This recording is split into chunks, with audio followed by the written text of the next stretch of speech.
আপোনাৰ চেহেৰা পাতি চাই দেখি আছো আপুনি সাংঘাতিক ভয় খাইছে। আপুনি বাৰে বাৰে কৈ আছে অসম নেপাল হবলৈ নিদিও, কিন্তু নেপাল বনাব বিচাৰিছে কোনে? আপুনি যে ভয়ংকৰ ভয় খাই আছে আপোনাৰ চেহেৰা চালেই ধৰিব পাৰি। মুখখন শুকাই গৈছে, কালাৰখন বদলি গৈছে, টেনচনত আছে, আপোনাৰ চুলিও বেছি সৰিছে যেন লাগিছে।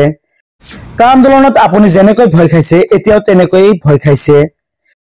জুবিনদাৰ বাবে গোটেই অসমে ন্যায় বিচাৰি আছে, আপুনিও ন্যায় বিচাৰিব লাগে। আপুনি কিয় ভয় খাই আছে? আপোনাৰ টেনচনটো ক'ত মুখ্যমন্ত্ৰী ডাঙৰীয়া? সকলো মানুহে কৈছে উই ৱান্ট জাষ্টিস, জাষ্টিস ফৰ জুবিন গাৰ্গ।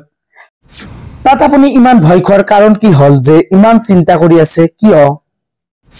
মোৰ বাতৰি নবুলাবলৈ সংবাদ মাধ্যমৰ মালিকবোৰক কৈ দিছে। কোনোবাই জুবিনদাৰ বাবে মাত এষাৰ দিলে আপুনি তেওঁক জেলত ভৰাই দিয়ে কিয়? জুবিনদাৰ ন্যায় বিচাৰটো আৰু হত্যাকাৰী ধৰিবলৈ নিয়াটো কিবা অপৰাধ নেকি? জুবিনদাৰ ন্যায় বিচাৰটো এটা ৰাষ্ট্ৰদ্ৰোহ নেকি? কিয় কৰিছে আপুনি এইবোৰ? কিহৰ ভয় আপোনাৰ? আপোনাৰ অন্তৰত, আপোনাৰ ভিতৰত, আপোনাৰ হৃদয়ত ভয় কিয় সোমাইছে? চিবিআই বুলি ক'লে আপুনি জাপ মাৰি উঠে কিয়? প্ৰব্লেমটো ক'ত আপোনাৰ? কওকচোন আজি। জাষ্টিস ফৰ জুবিন গাৰ্গ কোৱা মানুহবোৰক আপুনি জেলত দিছে কিয়? সকলো প্ৰশ্ন ৰাইজৰ দলৰ চিফ শিপাগৰৰ বিধায়ক অখিল গগৈ। আপুনি এটা বস্তু মানি লৈছে যে দেশত আমাৰ ৰাজ্যত এটা ডাঙৰ বিপদ হৈছে, আৰু আপোনাৰ চেহেৰা পাতি চাই এইকেইদিন দেখি আছো যে আপুনি সাংঘাতিক ভয় খাই আছে। আপুনি মাজে মাজে এইটো কৈ আছে যে অসমত মই কোনো পধ্যে নেপাল হ'বলৈ নিদিওঁ। মইতো নাজানো কোনেনো নেপাল সৃষ্টি কৰিব খুজিছে। আপুনি কিন্তু মুখেৰে কৈ থকা মই শুনিছো যে নেপাল কৰিবলৈ নিদিওঁ। আপুনি যে ভয়ংকৰ ভয় খাই আছে, আপোনাৰ চেহেৰা চালেই আজিকালি ধৰিব পাৰি। মুখখন শুকাই গৈছে, কালাৰটো বদলি গৈছে, টেনচনত আছে, আপোনাৰ চুলিও বেছি সৰিছে যেন লাগিছে। একদম স্পষ্টকে মই আপোনাক ক'ব খুজিছোঁ, আপুনি ভয় খাইছে। মই দেখিছোঁ আপুনি ভয় খাই আছে। কা আন্দোলনৰ সময়ত যেনেকুৱা ভয় খাইছিলে এতিয়াও আকৌ ভয় খাইছে। কিয় আপুনি ভয় খাইছে? জুবিনদাৰ মৃত্যুটোত গোটেই অসমৰ মানুহে বিচৰা নিচিনাকে আপুনিওতো ন্যায় বিচাৰিব লাগে। আপুনি কিয় ভয় খাইছে? আপোনাৰ টেনচনটো ক'ত? সকলো মানুহে কৈছে উই ৱান্ট জাষ্টিস, জাষ্টিস ফৰ জুবিন গাৰ্গ। তাক আপুনি ইমান ভয় খাবলৈ কি কাৰণ হ'ল যে আপুনি ইমান টেনচন লৈ আছে? কেলে? আপুনি যদি সঁচাকৈ জুবিন গাৰ্গৰ শুভাকাংক্ষী হয়, আপুনি মাজে মাজে কৈছে যে আপুনি সাংঘাতিক ধৰণে জুবিন গাৰ্গৰ শুভাকাংক্ষী। আপুনি কৈছে যে জুবিন গাৰ্গক আপুনি কেতিয়াও বেয়া কথা কোৱা নাই, কিন্তু আমি দেখিছোঁ যে বহুত ভিডিঅ' এতিয়া মোৰ তালৈকে মানুহে পঠিয়াই আছে। আপুনি কা আন্দোলনৰ সময়ত জুবিন গাৰ্গকতো বহুত গালি গালাজো কৰিছে। এতিয়া আপুনি জুবিন গাৰ্গক খুব ভাল পোৱা মানুহজন হৈ গ'ল বাৰু, সেইটো বেলেগ কথা।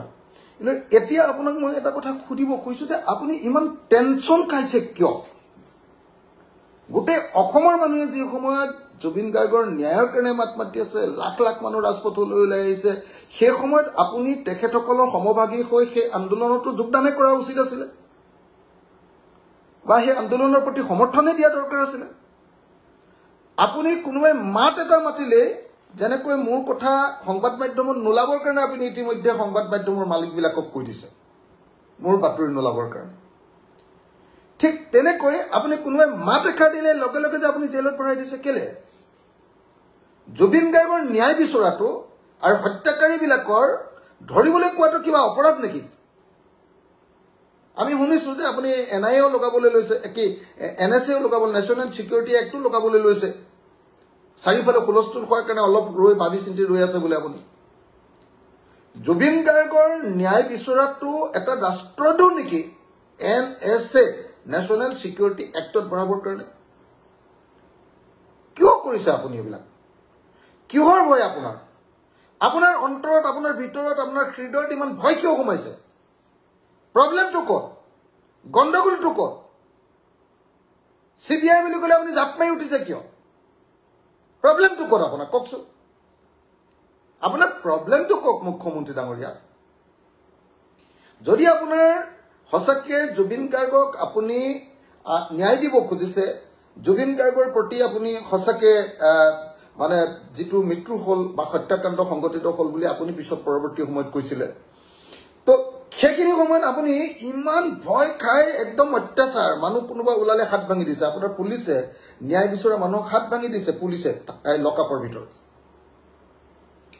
কিয় প্ৰব্লেমটো ক'ত যি সময়ত আমি সকলোৱে মিলি জুবিন গাৰ্গৰ ন্যায়ৰ কাৰণে সকলোৱে মাত মতা দৰকাৰ জাষ্টিছ ফৰ জুবিন গাৰ্গ গোটেই অসমত এটাই বস্তু চলি আছে জাষ্টিছ ফৰ জুবিন গাৰ্গ তাত আপুনি জাষ্টিছ ফৰ জুবিন গাৰ্গ বুলি কোৱা মানুহবিলাকক জেইলত দিছে কিয় এই কিয়টোতে লুকাই আছে আপোনাৰ প্ৰকৃত উদ্দেশ্য আপুনি ভয় খোৱাৰ প্ৰকৃত উদ্দেশ্য